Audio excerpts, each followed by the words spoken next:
आज भारत आदिवासी पार्टी की तरफ से बांसवाड़ा जिला मुख्यालय पर एक प्रेस वार्ता का आयोजन किया गया है।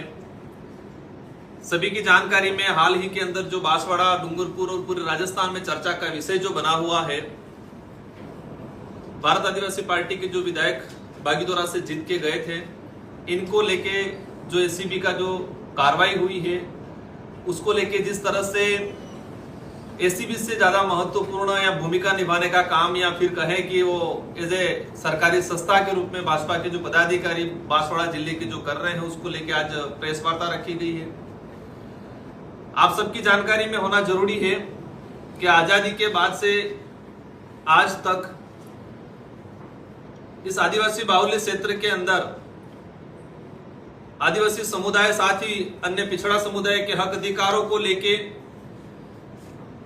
जल जंगल जमीन की लड़ाई को लेके भारत आदिवासी पार्टी बहुत तेजी से इस आदिवासी बाहुल्य क्षेत्र के अंदर ग्रोथ हुआ है। और भारत आदिवासी पार्टी आने के बाद काफी परिवर्तन हुआ है, लोगों में जागरूकता आई है और इस प्रभाव को खत्म करने के लिए षड्यंत्रकारी लोगों के द्वारा ये बागीदोरा विधायक को षड्यंत्र पूर्वक फंसाने का प्रयास किया गया है। आज वर्तमान राजस्थान के अंदर भाजपा की सरकार है और भाजपा की सरकार है, और आपने देखा होगा कि भजनलाल जी की सरकार बनने के बाद राजस्थान के अंदर लोकसभा चुनाव हुआ, इसके बाद उपचुनाव हुआ और लोकसभा चुनाव के साथ ही बागीदोरा विधानसभा उपचुनाव हुआ था। और बागीदोरा विधानसभा उपचुनाव इसलिए हुआ था, आप सबकी जानकारी में होगा, महेंद्रजीत मालवीया जो कांग्रेस से विधायक थे, पूर्व मंत्री रहे हुए हैं, और वो भाजपा में गए। और वो भाजपा में क्यों गए, क्या कारण रहे, सारी जनता को पता है, ये बताने का जरूरत नहीं है कि वो क्या कारण रहा। तो वो सीट खाली होने के बाद लोकसभा चुनाव के साथ ही बागीदोरा की जनता ने जय कृष्ण पटेल को 51,000 वोटों से एक भारी बहुमत से जिताया था। और जीतने के बाद 4 जून को रिजल्ट आया, 3 जुलाई को उन्होंने शपथ लिया, और जिस दिन से रिजल्ट आया उस दिन से ही आम चर्चा में आ गया था, विरोधी लोगों के द्वारा कहा जा रहा था कि इसको 1 साल भी नहीं निकालने दिया जाएगा, उसको उपचुनाव कराएंगे। और जैसे जैसे 3 जुलाई को उनका शपथ ग्रहण हुआ, 11 जुलाई को ही विधानसभा के अंदर क्वेश्चन लगा। ये आपके और हमारे सबके और आम जनता के जहन में है कि 3 जुलाई को जो बागीदोरा से विधायक चुन के गया, 11 जुलाई को ही क्वेश्चन लग गया। 3 जुलाई को शपथ ले रहा है, 11 जुलाई को क्वेश्चन लग गया, मतलब 7-8 दिन के अंदर वहां से कैसे क्या संपर्क हुआ, किसने क्या लगाया, ये भी एक जानने का विषय है। और ये सारा जो षड्यंत्र जिस तरीके से हुआ, आप सबकी जानकारी में होगा कि 2 क्वेश्चन लगे थे। जिस तरह से एसीबी ने कार्रवाई की, पार्टी का शुरुआत से रहा है, मैंने खुद ने हमारे पार्टी के पदाधिकारी सबने स्टेटमेंट दिए हैं। एसीबी की कार्रवाई हुई है, विधायक गलत है, एसीबी कोर्ट तय करेगा और एसीबी हमारी पार्टी की तरफ से भी एक्शन लिया जाएगा। लेकिन जिस तरह से कहानियां सामने आई बनी बनावट वाली, एसीबी के डीजी साहब ने प्रेस कॉन्फ्रेंस के दौरान कहा कि विधायक ने संपर्क किया, और एफआईआर की कॉपी हमने पढ़ी, एफआईआर की कॉपी में क्लियर है कि विधायक ने उस पार्टी से संपर्क नहीं किया, उस पार्टी ने विधायक से संपर्क किया। पूरी एफआईआर को पढ़ी हमने, पूरी एफआईआर में 42 बार, 40 से 42 बार दोनों की आपस में चर्चाएं हुई है, और इसमें से 28 बार उस आदमी ने आगे से संपर्क किया है। विधायक की तरफ से 11 बार कॉल हुए, और 11 बार में भी लगभग 7 बार तो रिप्ले में कॉल किया गया। और एक ये चौंकाने वाला बात है, राजस्थान में भाजपा की सरकार है, जो रामनिवास मीणा टोडा भीम से भाजपा का विधायक प्रत्याशी रहा। एक आम पब्लिक, आम कार्यकर्ता, आम जनता समझती है कि जो भाजपा की सरकार है, भाजपा का विधायक प्रत्याशी रहा है, और वो क्यों डरेगा क्षेत्रीय पार्टी के विधायक से। एक ये मतलब ये सारी क्लियर है कि एक षड्यंत्र हुआ, और वो भाजपा का विधायक प्रत्याशी के नॉमिनेशन में जिस कंपनी की माइंड चल रही है, उस कंपनी के एवज में जो पैसे मांगने का जो ड्रामा बता रहे हैं, मान लिया विधायक हो सकता है गलत हो, लेकिन उस कंपनी की वैल्यू हुई 1 करोड़ 55 लाख है। जिस कंपनी की वैल्यू 1 करोड़ 55 लाख है, वो 2.5 करोड़ देने के लिए क्यों तैयार हुआ। और जो पैसे देने आया है रामनिवास मीणा का बच्चा रविंद्र मीणा, उसने 2011 में एलएलबी की है, सुप्रीम कोर्ट में प्रैक्टिस किया है। एक सुप्रीम कोर्ट का जो वकील रहा है, वहां प्रैक्टिस कर रखी है, वो भी बसपा से विधायक प्रत्याशी रहा है। इस लेवल का जानकार आदमी विधायक प्रत्याशी, उसके पिताजी भाजपा के नेता रहे हैं, इस तरह का आदमी एक विधायक से डर के क्यों पैसे देगा? क्यों विधानसभा के अंदर क्वेश्चन लगा, विधायक रहा हूं, विधायक की जो प्रणाली होती है कि किसी भी विधायक पे कार्रवाई होती है और विशेषकर विधानसभा परिसर में कार्रवाई होती है या किसी भी विधायक को फोन ट्रेस पे लगाया जाता है तो सरकार के गृह मंत्री को और विधानसभा अध्यक्ष को सूचित किया जाता है कार्रवाई करने से पहले और फोन ट्रेस करने से पहले।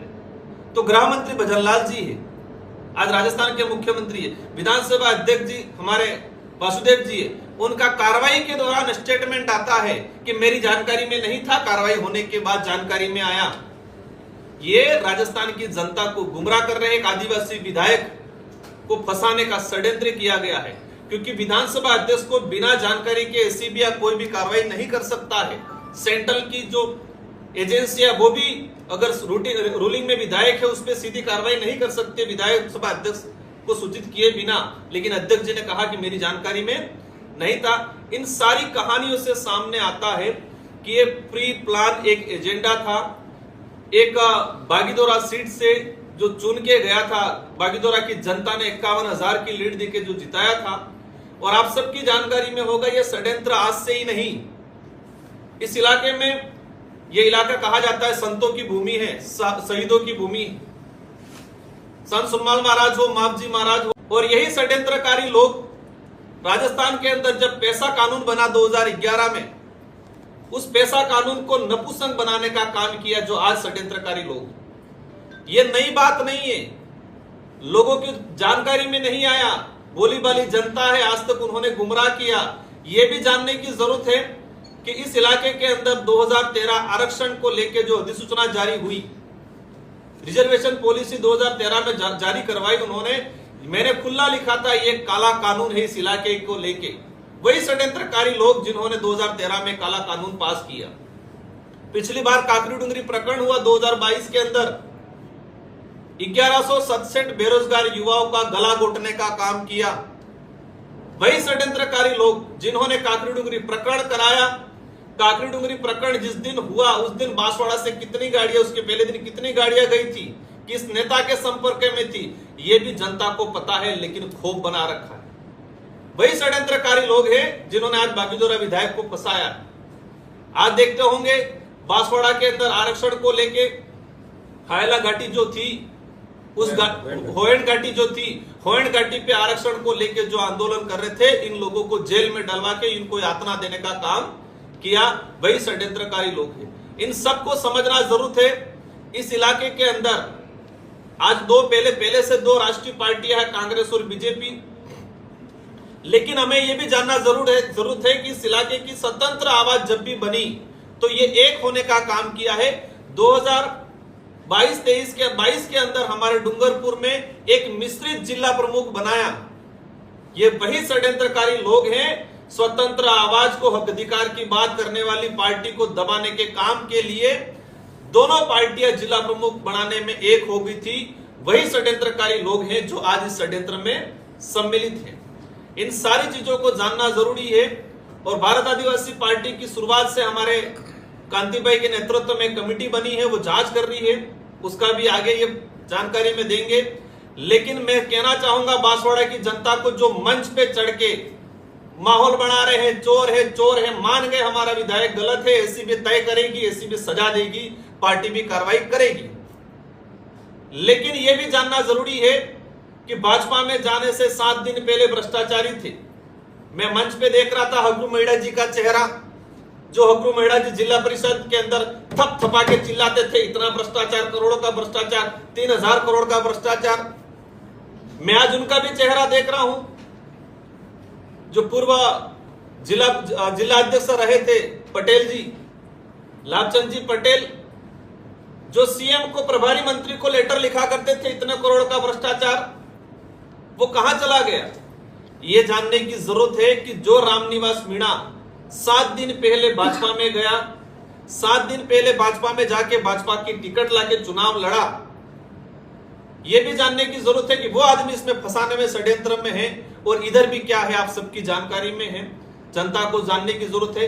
और ये देखा गया है, इनके जो कार्यक्रम हो रहे हैं, जनता में आक्रोश है। जनता में आक्रोश नहीं है, बेचारी नरेगा की जनता को बुला बुला के, वीडियो को, सरपंच को पाबंद कर करके सारे उन्होंने घाटोल में, बांसवाड़ा जिला मुख्यालय पे, कुशलगढ़ पे, बागीदोरा में जो कार्यक्रम किए, इन कार्यक्रमों में नरेगा की लेबर को लाया गया है। नरेगा का पैसा नहीं आ रहा है, सरकार का डंका बजा रहे हैं। जिला प्रमुख मैडम की तरफ से कहा गया, बांसवाड़ा का डाटा निकाल के देख सकते हैं अपन, कि नरेगा की सैंक्शन नहीं निकल रही है। आज लेबर पार्ट हो गया, 3-3, 4-4 पखवाड़े हो गए, नहीं आ रहा है। मेट कारीगरों का साल भर हो गया, वो पेमेंट नहीं आ रहा है। लेकिन जनता मतलब कहे कि जनबल जुटाने के लिए बेचारा नरेगा मिल रहा है। जनता समझ चुकी है। कितना भी हम तो यही कहेंगे, बेचारी की लड़ाई होनी चाहिए, लेकिन राजनीति का भी एक स्तर होता है। एक बड़े बड़े शहर के अंदर एसीबी से बड़े हो गए, न्यायालय से बड़े हो गए, ये कानून बना हुआ है। आज सरकार है उनका, इसलिए दबा रहे हैं हमारे कार्यकर्ताओं को। कानून बना हुआ है कि किसी भी अपराधी को जब तक कोर्ट इसको सजा नहीं दे दे, तब तक कोई भी व्यक्ति किसी प्रकार का प्रसार प्रचार, बैनर, पोस्टर नहीं लगा सकता है। कानूनन अपराध है, लेकिन सरकार के बलबूते पे दबाने का काम, लोगों को गुमराह करने का काम। लेकिन जनता समझती है क्या गलत है क्या सही है। लोकतंत्र में आवाज उठाना, जो मीडिया में छपा हुआ, जो लालचंद जी पटेल ने मालवीय जी के लिखा था पत्र, वो न्यूज की छपी हुई हमारा कोई कार्यकर्ता किसी ग्रुप में डाल रहे हैं, उसको थानेदार को बुला के, थानेदार को डरा के उसको ले जाके मारपीट करवा रहे। ये लोकतंत्र की हत्या करने का काम कर रहे हैं। लेकिन हमें जहां तक समझ में आया है, जनता बहुत समझदार हो चुकी है, जागरूक हो चुकी है। आज हमारा प्रेस कॉन्फ्रेंस करने का यही रीजन था, क्योंकि कहावत है कि जो झूठ को बार बार दोहराया जाता है, कोई झूठ है उसको सच के बार बार दोहराया जाता है तो वो सच साबित हो जाता है। इसलिए जनता को भी बताना जरूरत है। एसीबी ने कार्रवाई की है, मान गए, हो सकता है हमारा विधायक गलत हो, उस पर एसीबी तय करेगी, कोर्ट तय करेगा, वो जेल में है। आज भाजपा न्यायालय नहीं है, समझ चुकी है। हम इन पे आज तक कोई आरोप नहीं लगाया। इनके आरोप, इनके जो कुकर्मों की लिस्ट है इतनी लंबी है। पूर्व जिला अध्यक्ष हो, वर्तमान भाजपा के जो जिला अध्यक्ष बने, गरीबों के हेडपंप खा गए। 200 फीट हेडपंप खोदना था, वहां 40 फीट खोद रखा है। पाइप जो डालने थे 15 पाइप, 15 की जगह पाइप डाल रखे, 2-2, 3-3 पाइप। ये सारी बहुत सारी चीजें हैं। कहां पर क्या हुआ, कौन सा एनीकट, कौन सा पुलिया, सारी चीजें, तो ये हम उन पे नहीं जाना चाहेंगे। जनता अपने आप उनको जवाब दे रही है। लोकसभा में भी दिया, विधानसभा में दिया, आने वाले पंचायती राज चुनाव में भी जनता जवाब देगी। ये लोकतंत्र है, जनता की आवाज को नहीं दबाया जाता। जबरदस्ती डरा धमका के वोट नहीं लिए जा सकते। प्रोपोगेंडा करके आप न्यायालय, आप जज नहीं बन सकते हो। इन्हीं शब्दों के साथ हमारे अन्य साथी कांति भाई, हमारे बबीता जी और हमारे जिला अध्यक्ष जी बाकी कुछ चीजें बताएंगे।